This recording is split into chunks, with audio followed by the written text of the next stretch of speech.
And now, it's time for another Dice Tower review with Tom Vasel. Hey folks, today we're going to be taking a look at the latest expansion for Dungeon Command, The Blood of Gruumsh. Or is that Gruumsh? I'm sure you orc linguists out there can tell me. Now I'm kind of surprised that it took them this long to get the orcs in the game. I would have figured they would have been in the initial set, but you know, they had the tyranny of goblins, I think, and undead, and they're all big on these half spider, half humans, which is still really gross. But orcs. Orcs are an establishment of Dungeons & Dragons, and so wasn't really sure what to expect, because in Dungeons & Dragons and in many of the things, orcs are kind of vanilla has a negative connotation to it, and I don't want it to be that way. But orcs are your go-to guys. Not a whole lot of special doodads about them. They're just there, and there's a lot of them, and they're kind of getting your way, and they're big and mean and nasty.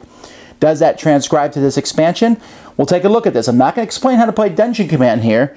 I've done that in another video. This is just to talk about this particular faction.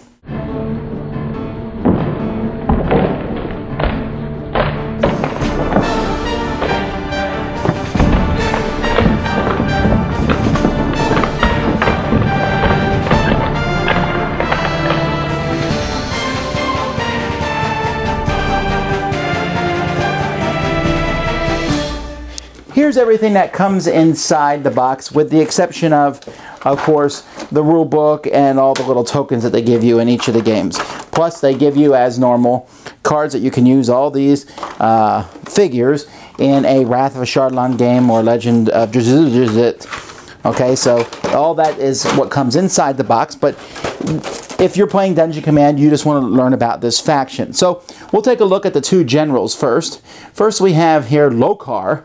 And Lokar has a really interesting starting ability where he can deploy one of his orcs, and since most of his group will be orcs, he can deploy one of them to any unoccupied treasure square on the board. So that lets you get someone pretty close to your enemies right off the bat. Now, that's a great advantage, but if you look, he has some pretty bad leadership there at 9 and morale down at 11. Well, no, I'm sorry, leadership is fine at 9, but the morale is really low at 11. And so that's great that he starts with an orc on the board, but he better grab that treasure quick, because he's going to need that morale quickly. I actually like the other guy a little bit better here, the Brogar. And this guy, creatures he controls ignores difficult terrain. A very simple special ability, but one that can be very handy, because essentially you're ignoring most of the terrain on the board with your creatures. As you can see, the Orc Drudge here, the main regular unit of the game, he's just an ordinary dude. Just straight points, good speed, good attack power. And you can see that that's almost like a theme here, with the Orc Archer being the same way. A good archer, but no special abilities. And that even goes up to the very cool Owlbear, which is still probably one of the stupidest ideas that ever came across, that yet somehow managed to be fierce.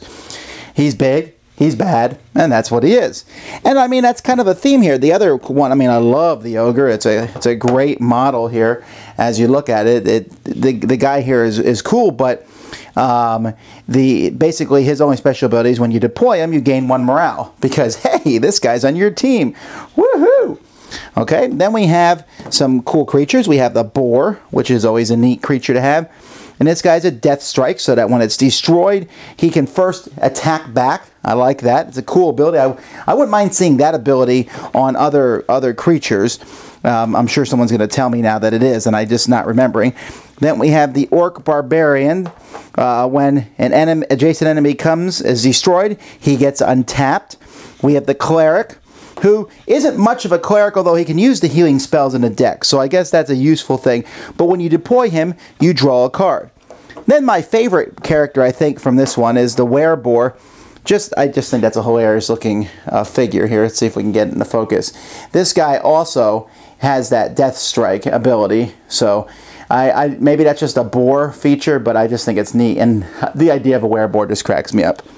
And then finally, the big bad Orc Chieftain. Okay, so here he comes, and what he has is he has a really great special ability that when you deploy him, you can reveal an Orc creature card at level 3 or lower from your hand, and then you will immediately gain the leadership equal to that card. You get to place that Orc out too. That's a pretty big deal. So when you bring him out, he brings another orc along with him for free. And he's not a bad fighter either. So that's the creatures in this set. Now let's look at some of the cards that come with this. First of all, I want to say I really like the artwork on these cards. But this is just a neat, some of the cards are neat. Again, they're fairly straightforward. Stomp lets you shift 3 squares, then you do 30 damage. So you slide and hit. Stomp seems kind of like a weird thing for that. I would think that that's more like a slide tackle. But still, it's a cool card. Furious Bellow. Everyone adjacent to you gets tapped, and then you move them 2 squares. I think of this as in the movies where you see the hero fall down underneath a whole bunch of the villains, and all of a sudden, boom, he throws them all off of him. Except this guy's not a hero. Hacking Frenzy. Plus 40 damage to a melee attack. Here's the Fury of Gruumsh. This, you give it to an orc, and that orc does 20 damage extra, but also takes 20 extra damage. But still, if you use this at the right time, your orcs can go into a frenzy to some degree. Overseer's Whip, I really think this one's cool. You attach this card to creature, and it adds 2 to the speed of each creature you control. This makes your orc suddenly super fast.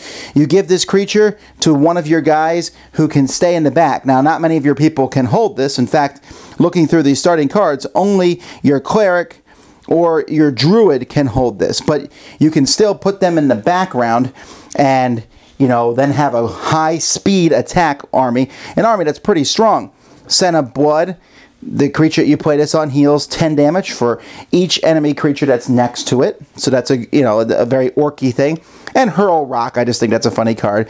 Choose a creature within 5 squares and deal damage to that creature. So you can essentially throw something at somebody next to you. Beastmaster, beasts you control do an extra 10 damage with melee attacks. Again, you can give this to somebody who is in the back. And so, Bone Chilling Marrow Cry, lose 1 morale, gain 2 leadership. I'm always wary of doing stuff like that, but it can be useful. So there's a lot of other cards in the game. I'm not going to go over every single one of them, but these are some of the cards that you'll find in this deck. And of course, there's the ability to mix and match with the other decks that have already come out. Like I said, this is kind of what I would call vanilla at the beginning, but I don't mean that in a bad way. It's a straightforward army. If I was playing with someone who never played Dungeon Command before, this would be the army to give them, because they don't have to think about, what am I going to do? The orc strategy is pretty clear. Run up to the other person and punch them in the face, or hit them with an axe, or what have you. That's what the orcs are all about. I like the models. This set's going to do well just because orcs are a big thing. This is actually probably my favorite faction so far, because it fits my style, which is run up and punch the other person. That's not, I mean, they all play very differently. That's not how the goblins are. That's not how the undead are.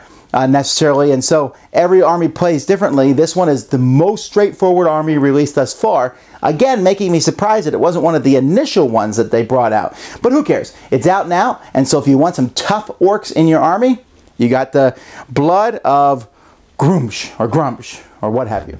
Thanks so much for watching the Dice Tower videos. Find more great videos and reviews, as well as our top-rated audio podcast at Dicetower.com. You can also find the latest board game news at Dicetowernews.com. I'm Eric Summerer, and you've been watching The Dice Tower. The Dice Tower is sponsored by Fun Again Games, the world's best game source. Fun Again Games has over 5,000 games available. Check them out at funagain.com. Hey, Tom, shut the door!